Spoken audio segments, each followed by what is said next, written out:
अशरफ महक को ब्याह तो लाया था, पर बिस्तर पर जाते ही वो ढेर हो जाता था।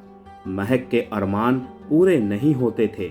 वो हवस की आग में जलने लगी थी। तभी सलीम उसकी जिंदगी में आया और दोनों में नाजायज रिश्ता बन गया। एक दिन अशरफ को इसकी भनक लग गई। फिर आगे क्या हुआ? कहानी में आगे बढ़ने से पहले दोस्तों, मेरा आप सभी से रिक्वेस्ट है, प्लीज़ मेरे चैनल को सब्सक्राइब करके बेल आइकन को जरूर प्रेस कर दीजिएगा। तो चलिए दोस्तों, कहानी को शुरू करते हैं। उत्तर प्रदेश के जिला बिजनौर का रहने वाला अशरफ नई नई शादी करके महक को अपने घर लाया था। महक जैसी खूबसूरत बीवी पाकर उसकी खुशी का ठिकाना नहीं था। अशरफ खुश होता भी क्यों ना। महक तो सचमुच की महक थी। गोरा बदन, गुलाबी होंठ, सुर्ख गाल, काले घने लंबे बाल, और जब वो हंसती थी तो उसके सफेद दांत ऐसे लगते थे जैसे मोती बिखर रहे हों। सुहाग रात पर जब अशरफ ने महक का घूंघट उठाया तो उसके मुंह से अनायास ही निकल गया, वाह क्या बेशकीमती तोहफा मिला है मुझे। अशरफ से अपनी तारीफ सुनकर महक शर्मा गई और अपनी हथेली से अपने चेहरे को ढकते हुए बोली, इतनी तारीफ मत करो मेरी। मैं तो सिर्फ तुम्हारे उस हुस्न की तारीफ कर रहा हूँ जिस पर सिर्फ मेरा हक है। समझ में नहीं आता कि इस हुस्न को यूं ही रात भर देखकर गुजारूं या इसका स्वाद भी चखूं। महक धीरे से बोली, आप बड़े शरारती हो। अशरफ ने कहा, शरारत अभी की ही कहाँ है, अभी तो तुम्हारे हुस्न को देखकर आंखों को ठंडक पहुंचाई है। दिल की ठंडक दूर करना तो अभी बाकी है। इसके बाद अशरफ ने बड़े प्यार से महक के गहने उतारने शुरू किए। वो एक एक कर महक के गहने उतारता रहा और उसके हुस्न की तारीफ करता रहा। इसी तरह महक के हुस्न की तारीफ करते करते आधी रात गुजर गई, पर अशरफ आगे बढ़ने का नाम ही नहीं ले रहा था। महक का दिल जोरों से धड़क रहा था। अशरफ के एक एक अल्फाज और उसके हाथों की छुअन से महक के बदन में सरसराहट दौड़ रही थी। काफी रात बीत जाने के बाद अशरफ ने महक के कपड़े उतारने शुरू किए।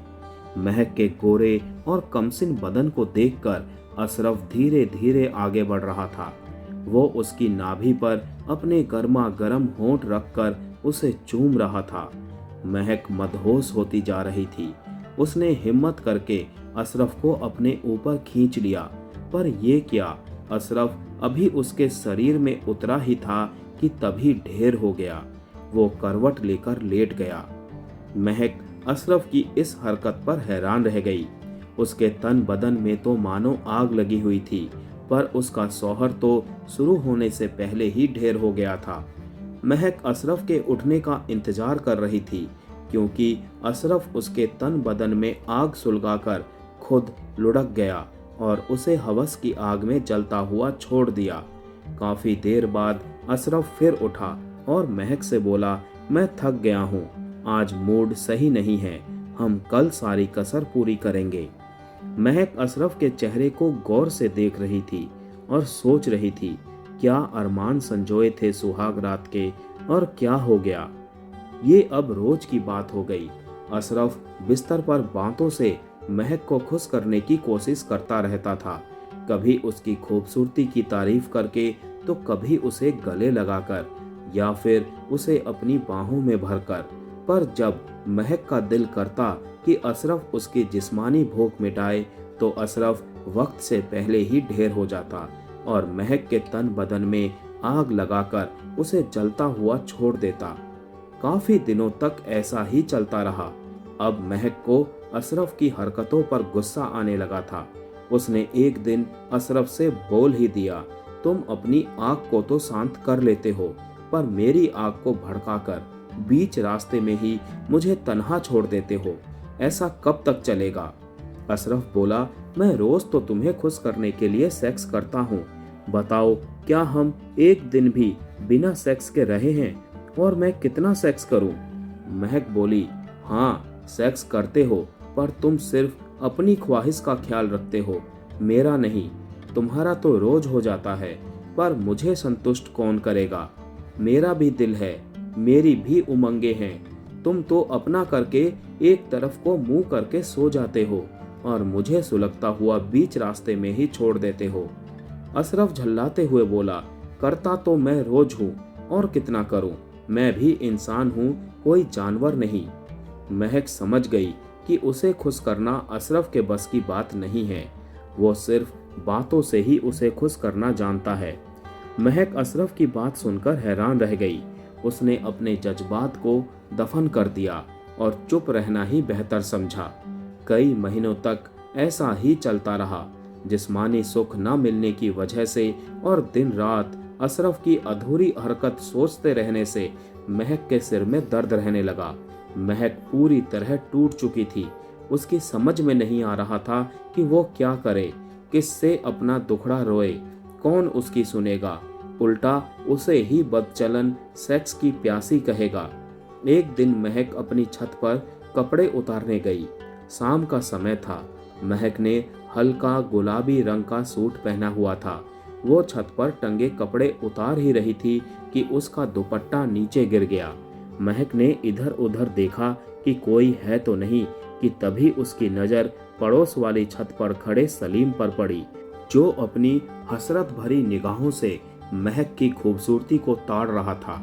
दुपट्टा हटते ही महक के बड़े बड़े उभार दिखने लगे। सलीम से रहा नहीं गया और वो बोल उठा, भाभी, आप तो कसम से कयामत ढा रही हो। अपनी तारीफ सुनकर महक मुस्कुरा दी और जल्दी से नीचे चली गई।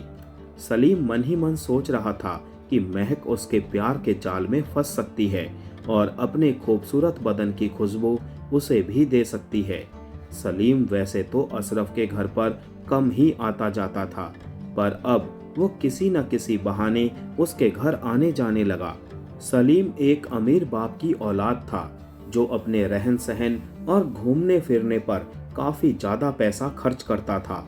जब अशरफ काम के सिलसिले में घर से बाहर जाता तो सलीम कुछ न कुछ लेकर अशरफ के घर चला जाता और भाभी भाभी कहकर महक को गिफ्ट देता रहता था। धीरे धीरे सलीम की दोस्ती महक से बढ़ती गई। अब सलीम कभी महक के लिए कपड़े तो कभी कोई दूसरा गिफ्ट लाने लगा। महक सलीम की इस अदा पर फिदा होती जा रही थी। शादी के 3 महीने गुजर जाने के बाद भी अशरफ ने अभी तक महक को कोई गिफ्ट तो दूर की बात है, एक जोड़ी कपड़ा तक नहीं लाकर दिया था। सर्दी के दिन थे। सलीम अपनी छत पर कसरत कर रहा था। उसने अंडरवियर और बनियान पहन रखा था और उठक बैठक लगा रहा था। तभी महक किसी काम से छत पर गई और सलीम के मजबूत बदन को आंखें फाड़ कर देखने लगी। सलीम ने पूछा, क्या हुआ भाभी, क्या देख रही हो? महक बोली, कुछ नहीं, बस देख रही हूँ कि तुमने अपनी देह तो अच्छी बना रखी है, पर पता नहीं कोई दम भी है या नहीं। सलीम मौका भांपते हुए बोला, भाभी, एक मौका देकर तो देखो, दम का भी पता चल जाएगा। महक ने इठलाते हुए कहा, सब मर्द ऐसे ही बोलते हैं, पर वक्त आने पर ढेर हो जाते हैं। औरत को खुश करना हर किसी के बस की बात नहीं है। सलीम ने भी जवाब दिया, भाभी, अभी तुमने हमारा जलवा देखा ही कहाँ है।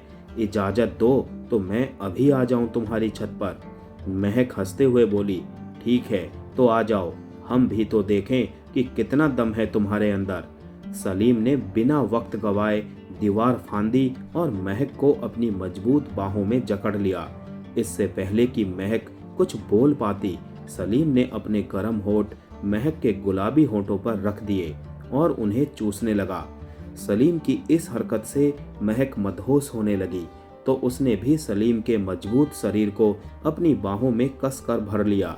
सलीम महक की गर्दन को चूमते हुए उसके उभारों को सहलाने लगा। वो उसे तकरीबन दबोच चुका था।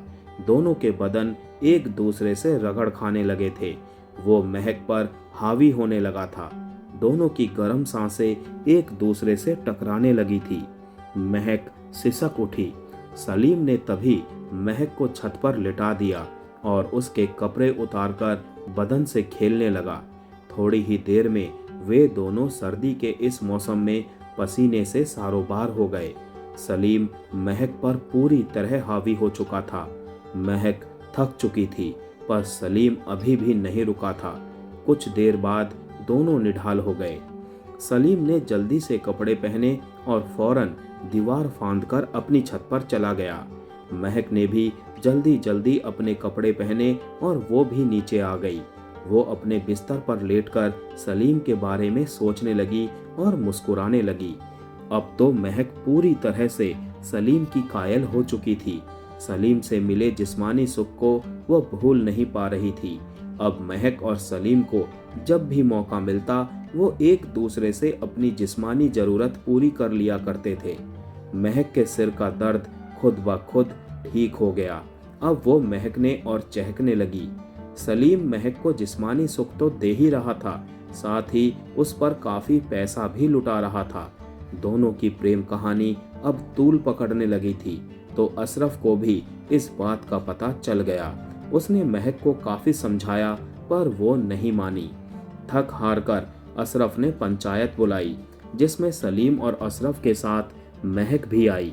सरपंच ने महक से सवाल किया, तुम अपने शौहर के होते हुए सलीम से नाजायज रिश्ता क्यों रखती हो? महक काफी देर तक चुप रही। फिर उसने पंचायत को एक ऐसा करारा जवाब दिया जिसे सुनकर पूरी पंचायत तो क्या, अशरफ भी हैरान रह गया। महक सारी शर्म छोड़कर बोली, जब अशरफ अपनी बीवी को जिस्मानी सुख दे ही नहीं सकता तो मैं क्या करती? मेरी भी तमन्ना है, मेरे भी जज्बात हैं। मुझे भी किसी ऐसे मर्द की जरूरत है जो मेरे बदन की प्यास को बुझा सके। हर शादीशुदा औरत की तमन्ना होती है कि उसे अपने शौहर से जिस्मानी सुख मिले, पर अशरफ तो मेरे बदन की आग को भड़काकर खुद ढेर हो जाता है। अपने शरीर को तो वो ठंडा कर लेता है, पर मैं अपने शरीर की आग को कैसे ठंडा करूं? बस इसीलिए मैंने सलीम से अपनी जरूरत पूरी की, जिसने मुझे वो सुख दिया जो अशरफ के बस की बात नहीं थी।